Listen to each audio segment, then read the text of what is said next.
Going to show you a fantasy romantic drama film titled The Curious Case of Benjamin Button. Spoilers ahead. An old woman lies vulnerably in a hospital bed while Hurricane Katrina hits New Orleans. A younger woman crosses the space in between them and desperately tries to console the old woman. The old woman is ready and waiting to cease. A short recollection of a familiar story swiftly appears before her consciousness.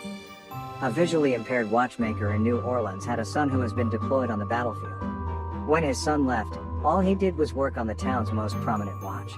After 4 short months, a letter arrived proclaiming their son died in the war. The watchmaker mourned so much that he decided to reverse engineer the town's watch to commemorate all the lives lost in the war. He wished that he could turn back the time to keep their children alive, and their sons would come back home one day. The whole town remembered the clock as the watchmaker's parting gift, as he was never seen again. The old woman, Daisy, asks the younger woman Caroline to pick up a book from her suitcase. She asks her to open the book and read through the pages. Caroline sees several memorabilia attached to the diary. Caroline reads a last will and testament. The testament leaves no possessions of wealth but revelations to Caroline as far as a man named Benjamin can remember. When the war was announced to have ended, the families of the dead soldiers mourned. But the war is a two-faced traitor being celebrated by the rest of the people in New Orleans. A man sprints nervously in the middle of the rejoicing crowd towards his house. He comes home to her dying wife after giving birth. The ill woman asks him to promise her to show love and affection to her child before she bids him farewell. Thomas steps towards the crib, leans over the crying little creature, almost vomiting on sight. He jerkily carries him and runs the house outwards. He takes him to drown alive in the lake just a mile away from home, but a guard shouts over and runs after him. The guard loses sight of Thomas as he hides in a short alley. He inserts a piece of cloth into the child's swaddle and leaves him in the stairs of a well-lit house just behind the alley. A couple is sweetly talking outside the house, but an old lady interrupts their moment. The woman follows the old lady back inside the house, but the man drags her and mindlessly takes small steps down the stairs. The man could have crashed the tiny, swaddled boy in the stairs if he has not immediately lifted his foot and skipped. The woman opens up the swaddle, revealing the oddest baby the two have ever seen. The couple gasps in horror and amusement. The man persuades her to leave the baby alone, but the woman picks him up and carries him inside the house. She keeps him in her drawers in her room and assists the aged people in the shelter. She comes in contact with the doctor, who she calls along to her room. The doctor diagnoses that the boy was blind from cataracts, is auditorily impaired, has ossified hands and feet, and is also suffering from arthritis. The doctor declares that he was not a newborn but an old man deteriorating to the grave.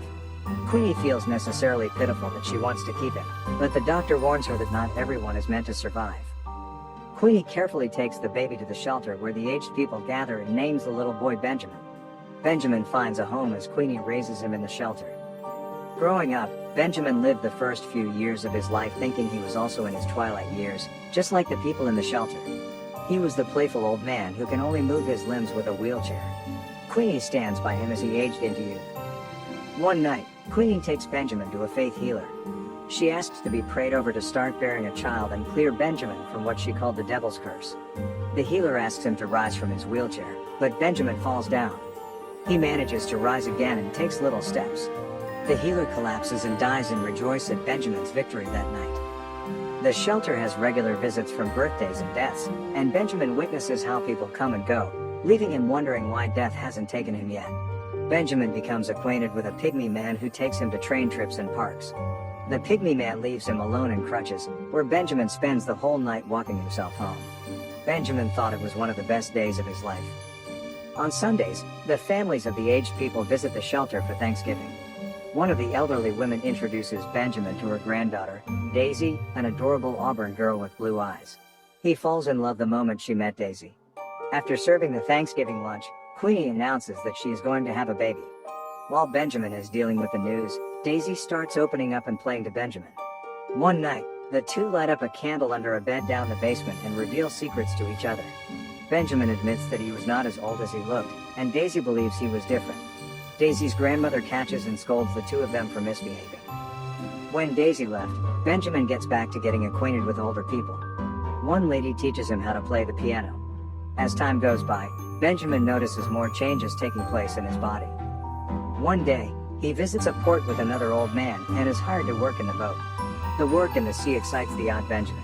He grows close to Captain Mike, who eventually discovers that he was still a virgin. Captain Mike takes Benjamin to a brothel where they have a dose of liquors, sentiments and women. Despite Benjamin's odd and peculiar appearance, a prostitute eagerly takes him but becomes flabbergasted when Benjamin does not run out of sexual vitality. He became her sole guest. While going home from the brothel, a car stops by Benjamin on the sidewalk. He invites Benjamin to the car and introduces himself as Thomas Button. The two heads to a luxurious bar and talks about Benjamin's disease. Later that night, Thomas takes him home and asks him if he could pay a visit time after time. Daisy comes by another Thanksgiving Day and spends the day with Daisy in the tugboat. Captain Mike revs the boat to life as Benjamin wishes. Benjamin's old lady friend dies one day. There, he comes to an epiphany that his life passes by differently than anyone else in the shelter. He lovingly bids farewell to her parents and the shelter, who wish him safety and happiness in turn. Benjamin promises to write Daisy a postcard from wherever he lands. His life in the sea was long and agonizing, but Daisy makes sure to send a letter back after every postcard. Meanwhile, Daisy advances to be a professional ballet dancer. Benjamin and his crew stop by brothels and bars whenever they dock on land. On one trip, Benjamin pays for a hotel room where he meets Elizabeth and her husband Walter, who happens to be a spy.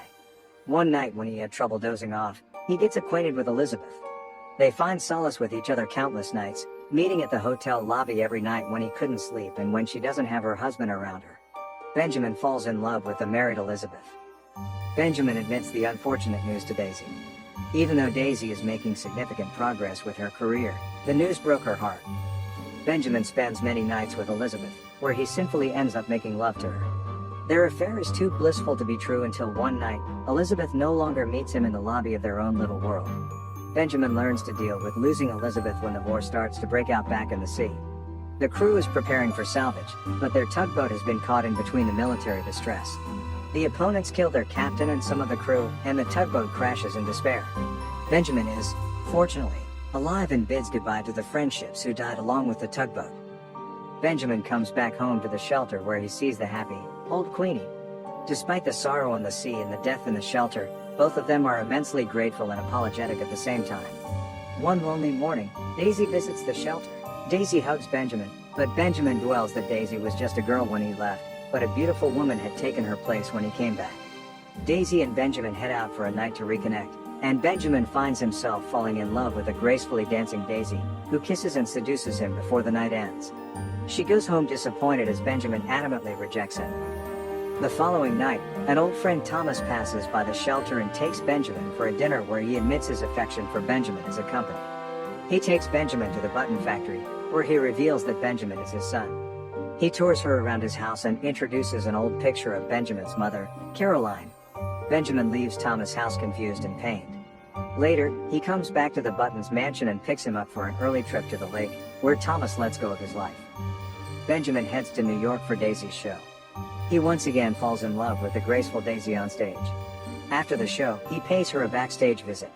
Benjamin becomes jealous and leaves the after party when a friend kisses Daisy squarely on the lips. She chases after her but ends up leaving too after hearing that Benjamin felt happy for her boyfriend.